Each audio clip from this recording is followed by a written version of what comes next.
I would say that one actually wins. Should you buy the RAV4 Hybrid or should you buy the Venza Hybrid?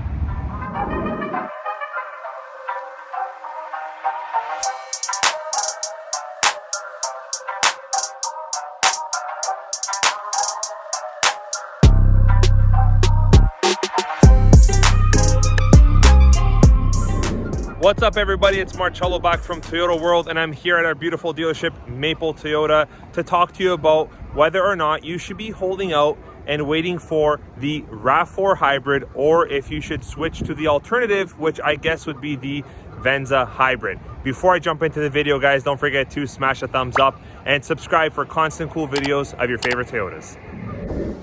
Okay, so here's one of our demo vehicles. It's a RAV4 Hybrid XSE non-tech package, guys. The RAV4 Hybrid you can get in 5 different models, starting from the LE, the XLE, the XSE non-tech package, which is this beauty right here, and then you've got the XSE tech package, and then you've got the Limited. So 5 different models versus the Venza, which is 3 models. I'll show you the Venza in a second.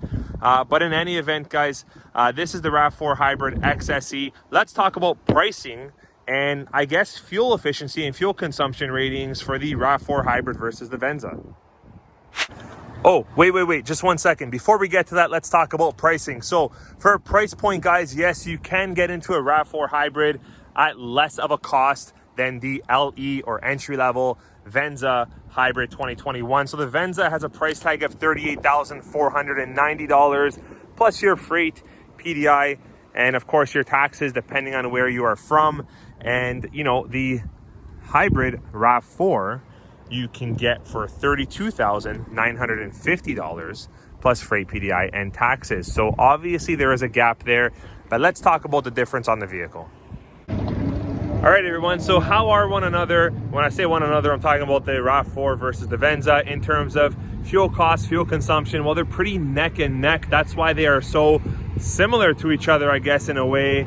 And that's why it's so easy for a customer to switch and go back and forth from a RAV4 Hybrid to a Venza Hybrid, from a Venza Hybrid to a RAV4 Hybrid, is because they both share a 55-liter gas tank. So it's going to cost you the same amount of money to fill up the tank. And how long is that gas tank going to last you? That's also just about the same.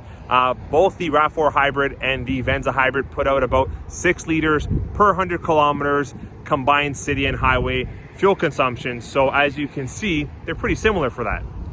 How are they when it comes to horsepower and power in general? Again, the same. They both put out 219 horsepower. That is the RAV4 Hybrid 2021s and the Venza Hybrid 2021s, guys. 219 horsepower. So as you can see, a lot of similarities here. So what are the differences? Well, the differences are, I guess, size and comfort. So you're gonna wanna see if you can get yourself into one of them, if not both of them, before you actually buy it. I know it's going to be hard right now because inventory is not the greatest, but that's one of the differences. Also, when it comes to features and you know, specifications of options, there are some features that you can get on the Venza Hybrid that you can't really get on the RAV4 Hybrid. What am I talking about? Should you buy the RAV4 Hybrid? So for one thing, guys, this is a Venza Limited.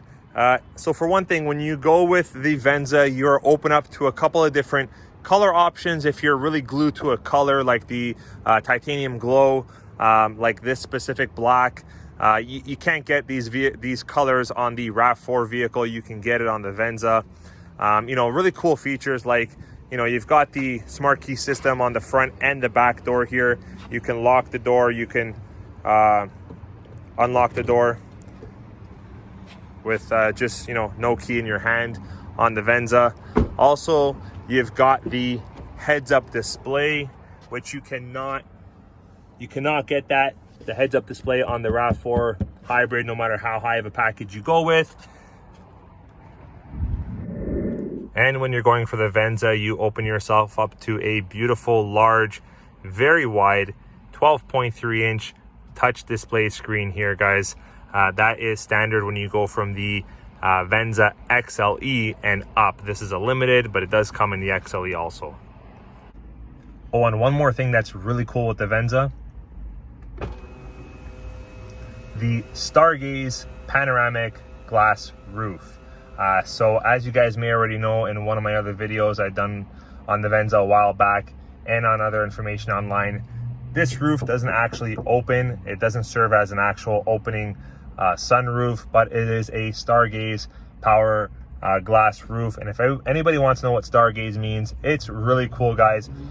Here in Canada, probably even the US, but definitely in Canada, customers and people that have sunroofs in their vehicles generally don't use them very much. And even when they do use them, it's only for about a month or two a year, because the weather in Canada is cold for at least 5-6 months out of the year.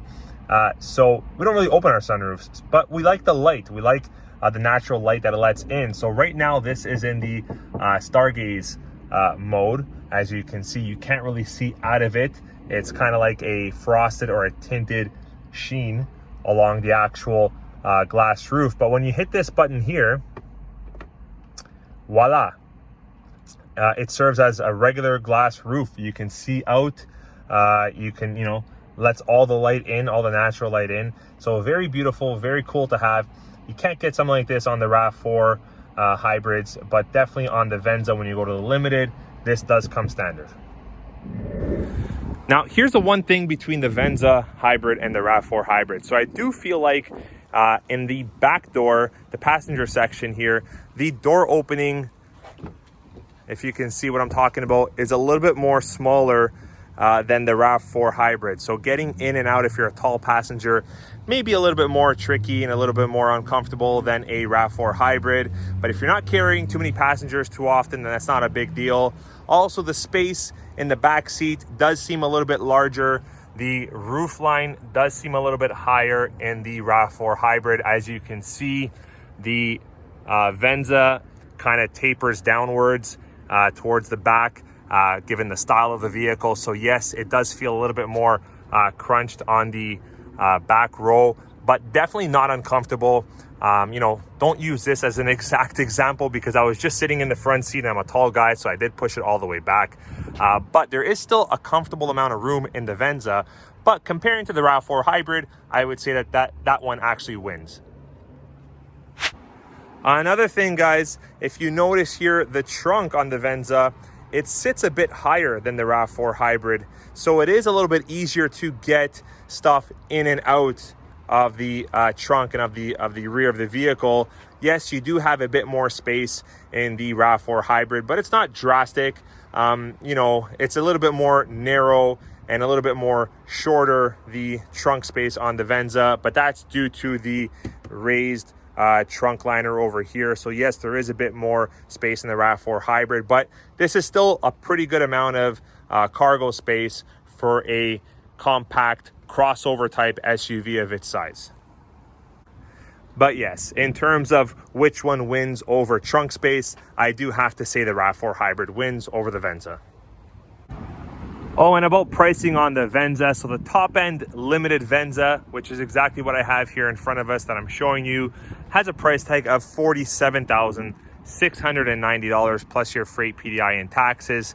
Whereas the RAV4 top end on a Limited, this is an XSE tech package, but a Limited would put you out at $43,350 price tag plus your freight, PDI, and of course your taxes. So there is definitely a difference on price, both on the entry level RAV4 and Venza Hybrid and on the top end RAV4 and Venza Hybrid. So as you can see, guys, the decision between the RAV4 Hybrid and the Venza Hybrid all depends what you are looking to achieve with your purchase. Do you have to carry tall passengers? Do you have to carry a lot of cargo in the back? You know, are you looking for more space? Are you looking for more features? Are you looking for a specific color? We know fuel consumption is not really the determining factor between a Venza Hybrid and a RAV4 Hybrid, because they're pretty much neck and neck. But I want to know what you guys would choose in the comments below. Thank you very much for watching this video and this review. Don't forget to smash the thumbs up and subscribe for constant cool videos of your favorite Toyotas. Take care.